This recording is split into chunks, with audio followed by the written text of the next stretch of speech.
പണ്ടത്തെ സക്സസ്ഫുൾ ആയിട്ടുള്ള ആൾക്കാർ പലരും ഉപയോഗിക്കുന്ന ഒരു സാധനം 80-20 റൂൾ എന്ന് പറയുന്നത്. നമ്മുടെ 80% ഓഫ് റിസൾട്ടും നമ്മുടെ 20% ഓഫ് എഫേർട്ട് ഉണ്ടാവുന്നതാണ്. അത്രയ്ക്ക് വേണ്ടു നമുക്ക് സമയം, അല്ലെങ്കിൽ നമ്മളൊരു കാര്യം സക്സസ്ഫുൾ ആവണമെങ്കിൽ. ഇപ്പം നമ്മൾ എക്സിക്യൂട്ട് ചെയ്യുമ്പോൾ നമ്മൾ റാൻഡം നമ്മൾ എക്സിക്യൂട്ട് ചെയ്യല്ല, കുറച്ചും കൂടി ഒരു സ്ട്രാറ്റജിക്കലി അല്ലെങ്കിൽ നമുക്ക് ഒരു ഡെലിബറേറ്റ്ലി തീരുമാനങ്ങൾ എടുത്ത് ചെയ്യുന്ന ആൾക്കാർക്ക് നമ്മളെപ്പോഴും ഒരു ബഫർ ഗ്യാപ്പ് ഇടും. ഇപ്പോൾ നമ്മൾ ഫോർ എക്സാമ്പിൾ പറയുന്നത്, ഇപ്പോൾ ലിജിൻ ഒരു കാര്യത്തിന് 1 മണിക്കൂർ കൊണ്ട് എത്തിപ്പെടാൻ പറ്റാവുന്ന സ്ഥലമാണെങ്കിൽ നമ്മൾ അനാവശ്യമായിട്ടുള്ള സമയവും എനർജിയും വേസ്റ്റ് ചെയ്യാൻ ഉണ്ടാവാനായിട്ട് ഒരു 15 മിനിറ്റ് മുമ്പിലേക്കും 15 മിനിറ്റ് മുമ്പിലേക്കും ഇടുക.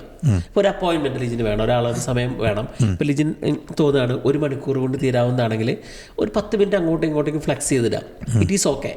അല്ലെങ്കിൽ നമ്മൾ അത് കൂടെ കടന്നു പോകേണ്ട പ്രശ്നങ്ങളുണ്ട്, അല്ലെങ്കിൽ സമയം മീറ്റിംഗ് എക്സ്റ്റെൻഡ് ആയി പോവുക. അപ്പോൾ അങ്ങനെ നമ്മൾ കടന്നു പോകേണ്ട ആങ്സൈറ്റി, അത്തരം കുറേ പ്രാക്ടിക്കലായിട്ടുള്ള കുറേ കാര്യങ്ങളും ഈ പുസ്തകത്തിൽ അങ്ങനെ പറയുന്നുണ്ട്. അപ്പോൾ നമ്മളെപ്പോഴും ഒരു എടുത്ത തീരുമാനത്തിന് നമ്മളൊരു ഇന്ന ദിവസം കറക്റ്റ് എക്സാക്ട് ടൈം ലൈൻ വെക്കാണ്ട് കുറച്ചൊന്ന് ഫ്ലെക്സ് ചെയ്തിട്ട് നമുക്കൊരു ഒന്ന് റിലാക്സ് ചെയ്തിട്ട് ചെയ്യാനുള്ളൊരു അവസരം കൂടി ഉണ്ടാക്കുക.